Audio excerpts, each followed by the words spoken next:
새번역 사도신경으로 신앙 고백하겠습니다. 저는 전능하신 아버지 하나님 천지의 창조주를 믿습니다. 저는 그분의 유일하신 아들 우리 주 예수 그리스도를 믿습니다. 그분은 성령으로 잉태되어 동정녀 마리아에게서 나시고 본디오 빌라도에게 고난을 받아 십자가에 못 박혀 죽으시고 장사된 지 사흘 만에 죽은 자 가운데서 다시 살아나셨으며 하늘에 오르시어 전능하신 아버지 하나님 우편에 앉아 계시다가 거기로부터 살아있는 자와 죽은 자를 심판하러 오십니다. 저는 성령을 믿으며 거룩한 공교회와 성도의 교제와 죄를 용서받는 것과 몸의 부활과 영생을 믿습니다. 아멘. 거룩하신 하나님 아버지 감사합니다. 간밤에도 편히 쉬게 해주시고 새벽에 기도하는 자리에 불러주시니 감사합니다.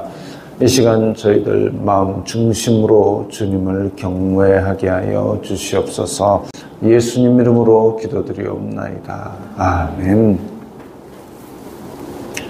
찬송가 407장 하겠습니다.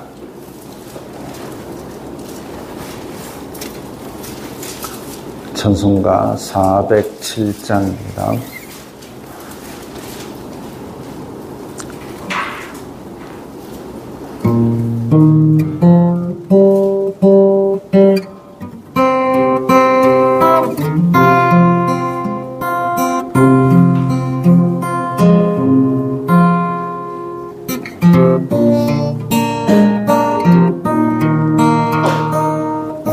구주와 함께 나 죽었으니 구주와 함께 나 살았도다. 영광의 그날에 이르도록 언제나 주만 바라봅니다. 언제나 주는 날 사랑하사 언제나 새 생명 주시나니 영광의 그날에 이르도록 언제나 주만 바라봅니다. 마음속에 시험을 받을 때와 무거운 근심이 있을 때에 주께서 그때도 같이 하사 언제나 나를 도와주시네. 언제나 주는 날 사랑하사 언제나 새 생명 주시나니 영광의 그날에 이르도록 언제나 주만 바라봅니다.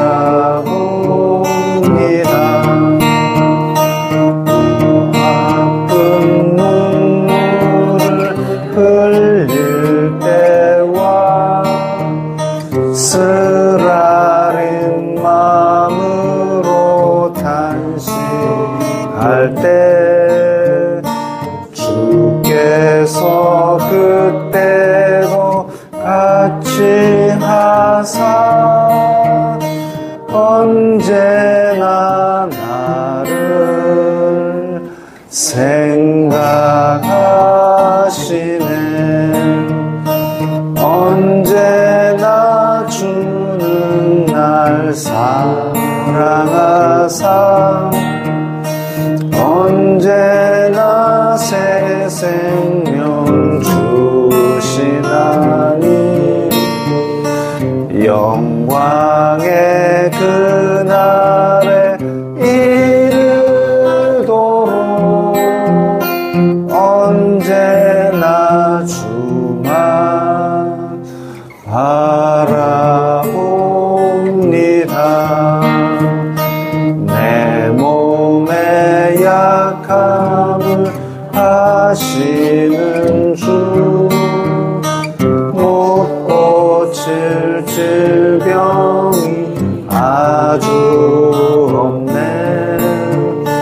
괴로운 날이나 기쁜 때나 언제나 나와 함께 계시네.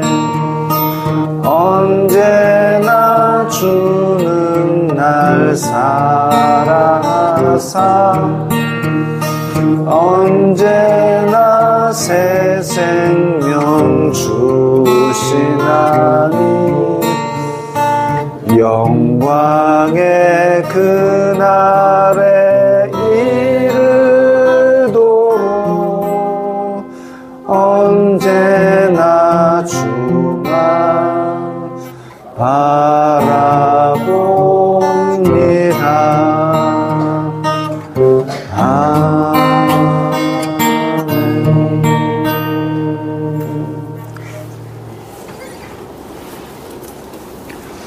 오늘 말씀은 사무엘하 22장 43절부터 51절까지의 말씀입니다.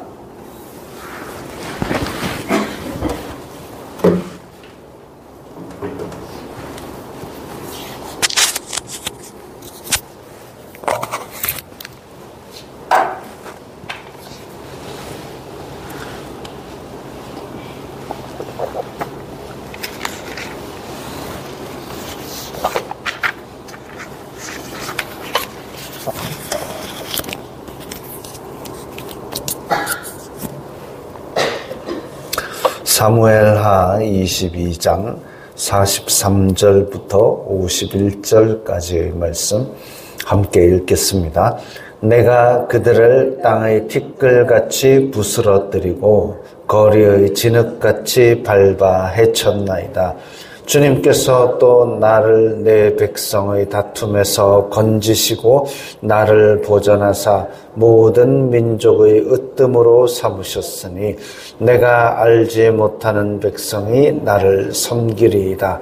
이방인들이 내게 굴복하며 그들이 내 소문을 귀로 듣고 곧 내게 순복하리로다. 이방인들이 쇠약하여 그들의 견고한 곳에서 떨며 나오리로다. 여호와의 사심을 두고 나의 반석을 찬송하며 내 구원의 반석이신 하나님을 높일지로다. 이 하나님이 나를 위하여 보복하시고 민족들이 내게 복종하게 하시며 나를 원수들에게서 이끌어내시며 나를 대적하는 자 위에 나를 높이시고 나를 강포한 자에게서 건지시는도다. 이러므로 여호와여, 내가 모든 민족 중에서 주님께 감사하며 주님의 이름을 찬양하리이다. 여호와께서 그의 왕에게 큰 구원을 주시며 기름 부음 받은 자에게 인자를 베푸시며 영원하도록 다윗과 그 후손에게로다 하였더라. 아멘. 다윗의 시가 오늘 본문까지 이렇게 마무리 지어집니다. 모든 대적에게서 건져주시고 또 왕의 자리를 굳세게 하여 주시고 이런 은혜를 감사하며 찬송합니다.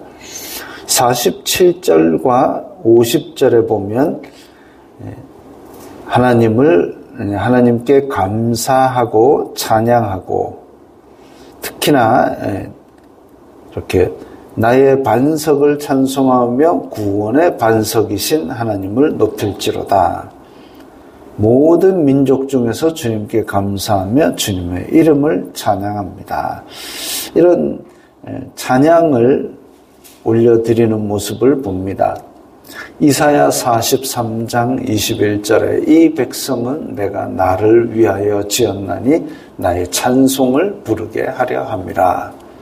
하나님께서 사람을 창조하시고 지극히 사랑하시고 그렇게 된 것도 하나님의 영광을 드러내고 그러므로 말미암아 사람이 하나님을 찬양하고 이런 것이 하나님과의 바른 타당한 관계 맺음입니다. 하나님 앞에 나아갈 때에 사람은 하나님과 합당한 관계, 타당한 관계를 맺어 나가는 것이 마땅하죠. 하나님을 도깨비 방망이처럼 생각해서 맨날 이거 해놓으세요. 이거 해놓으세요 하면 다행이죠.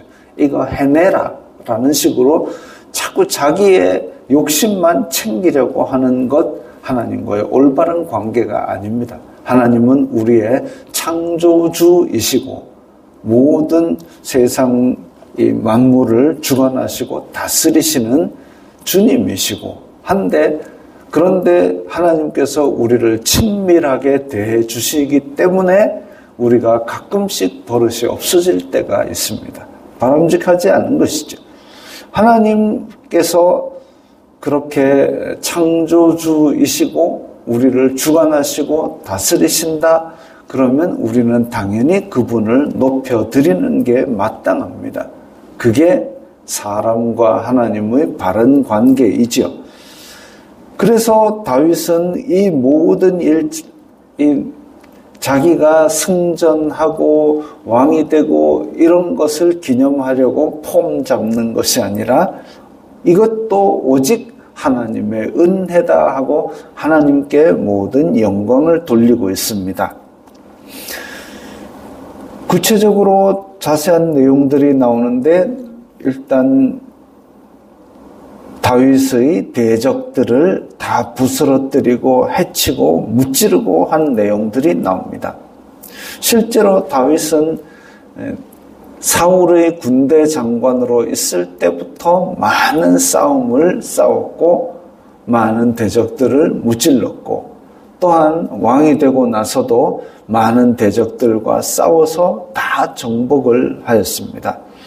다 정복을 하였는데 그렇게 전쟁에서 이긴 것 말고도 다윗이 이긴 것을 보고 그 주변에 있던 이방 나라들이 알아서 항복하고 우리가 조공을 바칠 테니 싸우지 맙시다 하고 화친을 걸어왔습니다. 그런 것들을 보면 44절에 내가 알지 못하는 백성이 나를 섬기리이다. 이 말처럼 우리가 어떤 나라를 그 왕이 누구고 그 지역이 어디고 그래서 우리가 공격한다 이런 것도 아니고 그야말로 전혀 알지 못하는 백성들도 섬기는 것이지요.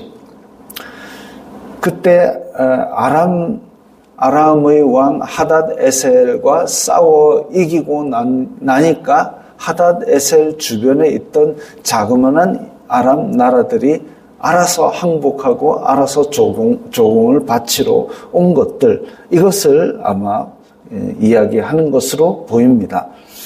그래서 주변 나라들이 알지 못하는 나라들이 나를 섬기리이다. 그렇게 만든 분도 다 하나님이다 이거죠. 내가 강력하게 승리해서가 아니라 하나님께서 주변 나라들을 나를 통하여 평정하셨다라는 그런 고백입니다.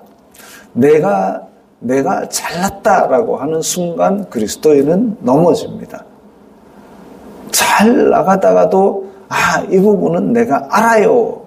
그게 마치 독수리에게 잡혀서 올라가는 거북이가 놔봐라 내가 좀 날아보게 하다가 떨어져서 팍싹 깨지는 것처럼 그렇게 망하는 거죠. 여호수아가 여리고 성을 들어갈 때는 하나님께서 지시하신 그 작전대로 해가지고 손 한 번 안 대고 무너졌습니다. 근데 아이 성에는 더 작은 성인데도 불구하고 아무런 기도함 없이 아뢰м 없이 그냥 쳐들어갔다가 결국은 그 작은 성에서 패퇴하고 말죠. 물론 그 이면에는 이제 아간이라는 범죄도 있었지만 그렇게 하나님께 묻지 않고 내가 할 수 있겠구나 하고 그렇게 나간 그때에 우리의 싸움은 무너지게 되는 겁니다. 그래서 이런 내가 잘 할 수 있는 부분도 항상 하나님께 기도하면서 그렇게 맡기고 나아갈 때에 하나님께서 그 싸움을 싸워주시는 거죠. 지금 다윗이 나가서 싸우고 다윗이 전쟁을 하고 승리하고 했는데 보면 48절에 이 하나님이 나를 위하여 보복하시고 민족들이 내게 복종하게 하시며 다윗 자기가 가서 싸웠는데 여기서는 하나님께서 싸우신 것처럼 이야기하고 있습니다. 그런 이유가 뭐냐면 이 싸움은 하나님께 맡겨진 싸움이라고 다윗은 하나님께 다 맡겼기 때문에 그 승리의 영광도 하나님께 돌리는 것입니다. 예전에 제가 고등학교 때 그 어떤 교회에 저보다 한 해 위에 고등부 회장에 있던 형이 있었는데 그 형이 정말 얼굴이 하얗고 아이돌처럼 잘생기고 공부도 잘하고 항상 1등을 놓치지 않았습니다. 1등을 놓치지 않았고 그런데 하나가 문제가 뭐냐면 이 형 혼자만 교회를 나와요. 부모님이 교회를 안 다녀요. 교회 다니는 걸 되게 뭐라 합니다. 교회 다니는 걸 되게 뭐라 하니까 이 형이 그러면 부모님 말씀 듣고 내가 안 나가겠습니다 했는데 그때부터 성적이 뚝뚝 떨어지는 겁니다. 그래가지고 고3 됐는데 성적이 떨어지니까 부모님이 야, 니 교회 안 나가기 때문에 지금 일어나 하면서 교회 다시 나가라. 그래가지고 교회를 다시 나오니까 또다시 1등을 또 유지를 합니다. 뭐 일부러 그랬겠습니까? 떨어지고 싶어 떨어졌겠습니까? 이 형이 건강을 유지하고 1등을 유지하는 것이 바로 하나님의 은혜였다라는 걸 보여주는 거죠. 그래서 이 형이 그렇게 1등을 유지하고 그 다음에 이제 곧 학력고사를 치게 되는데 교통사고로 죽었습니다. 그 소식을 부모님이 교회에 알려오면서 이제 자기네들도 교회를 나가겠다라고 그렇게 얘기를 한 거죠. 안타까운 일이 있었지만 하나님의 입장에서 볼 때에 그 형은 영광을 드러내고 하나님의 영광을 드러내고 살았고 또 자기의 명이 다하는 동안 예수 그리스도를 전하고 살았죠. 그리고 그 가족들도 결국은 그 형 때문에 이렇게 복음의 길을 받아들이게 되고 그 가족이 생명의 길을 걷게 되었습니다. 우리가 개인적으로 볼 때는 서운하고 슬픈 일이지만 하나님의 큰 그림 가운데 우리의 생명이 영원하다는 것을 보면 이제 그 가족이 다 함께 영생의 삶을 살게 되는 것. 물론 이제 그런 일이 있으면 마음은 슬프고 아프지요. 그런 일이 없으면 좋겠지만 그런 일이 있다 할지라도 우리는 이렇게 하나님의 큰 뜻 안에서 위로를 받을 수 있는 겁니다. 우리의 삶이 길든 짧든 하나님께 영광을 돌리는 삶, 하나님께 맡겨진 삶이라면 그 삶은 의미 있는 삶이고 보람 있는 삶이고 가치 있는 삶이고 하나님께 영광된 삶일 줄 믿습니다. 우리의 삶도 한순간도 한순간 한순간도 하나님께 다 맡겨진 삶으로 하나님께 영광을 돌리게 되기를 바랍니다. 기도하겠습니다. 거룩하신 아버지 하나님 감사합니다.